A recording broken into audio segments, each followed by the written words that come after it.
In the wake of Konami basically ceasing to make games, fans everywhere have felt an intense pain over the loss of franchises that they own. Silent Hill, Castlevania, and Metal Gear are only some of the more high-profile cases. If you go a bit more obscure, you're likely to find fans lamenting the loss of Suikoden, Bomberman, or Zone of the Enders. But no one talks about one particular Konami series called Lost in Blue. In fact, even trying to do research for this video is just a series of infuriating dead ends. Lost in Blue was a DS continuation of a Game Boy Color series called Survival Kids. It started in 1999 and the last entry was in 2008. Lost in Blue never really reached any sort of notoriety or major success, despite being 6 entries long, but I noticed it. The year is probably around 2007. 14-year-old Dolan is given a number of Nintendo Power issues from earlier that year by a friend. In one particular issue is a spot on a DS title called Lost in Blue, a survival game about 2 teens forced to live on an abandoned island after a shipwreck.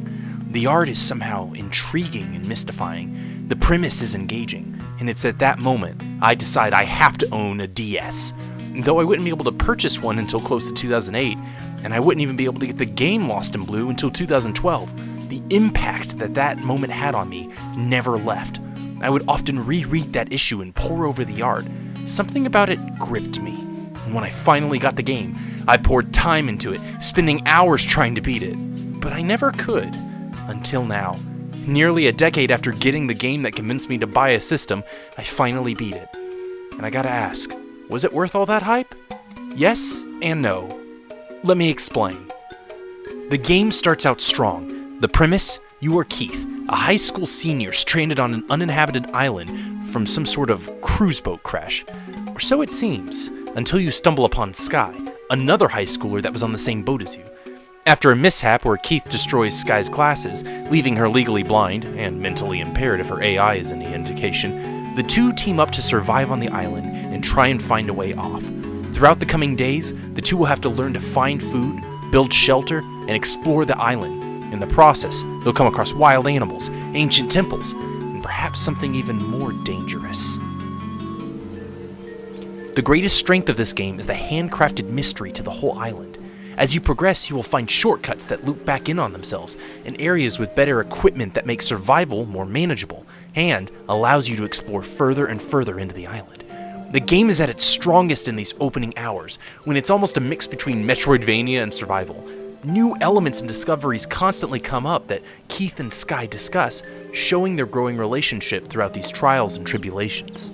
As the game goes on, the loop can become a bit stale though, fewer shortcuts mean longer backtracking treks, and sections at the end absolutely require multiple visits, even though you ought to be able to do everything in one trip, and each trip requires a couple of in-game days of prep time to survive. The consequence of this is that the endgame feels noticeably less engaging as it goes on. It's also worth noting that without a guide, I played 80 in-game days, completely lost as to what to do, but with a guide, it only took 32 to beat the entire thing. In other words, the game is obtuse, and even misleading at points. But, at least at first, that's part of the charm. Discovering which mushrooms are helpful and which are hurtful, figuring out how to make traps and hunt, all of that sort of thing is really endearing. But once that trial and error obtuseness gets tied to plot progression, and the game begins walling off certain sections behind day-long treks having to be repeated over and over again, it goes from an intriguing mystery to somewhat annoying at parts. But despite it dragging in the middle, the ending absolutely makes up for it. The growing relationship between Sky and Keith is finally paid off, and as the tranquil music plays, you get to read a book of Sky's view of the events, and her growing feelings for Keith. It's a sweet ending that left me feeling a real sense of joy at completing the game, touching me in a way that few games really can. So back to my earlier question, did it live up to the hype?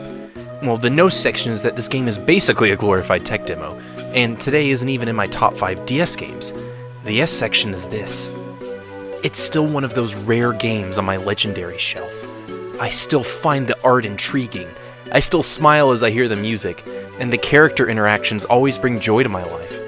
This game has a sort of mysterious, uncanny appeal that I can't quite place in its simple and charming design. Making this video and finding so many dead ends reflected the experience of finally beating Lost in Blue itself. It left me a little melancholy that it's over, and that there really isn't anything deeper to find. but also happy to have experienced it, and enjoy that special lightning in a bottle experience that just can't be quantified. Researching this game and finding who made it was rather difficult, and I was really sad to learn that the team didn't continue doing what they did.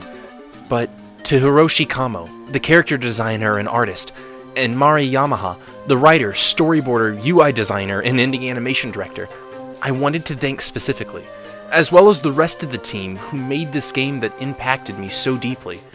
You might not have gotten the appreciation you deserve when the game was released, but your work touched me, and I won't ever forget it. I can no longer find that issue of Nintendo Power that inspired me all those years ago. No copies of it exist online anymore either. It seems Kamo-san turned to sound design after this and didn't continue to make his wonderful art. Yamaha-san now works as an independent software contractor. It seems the magic of this game really is lost to time.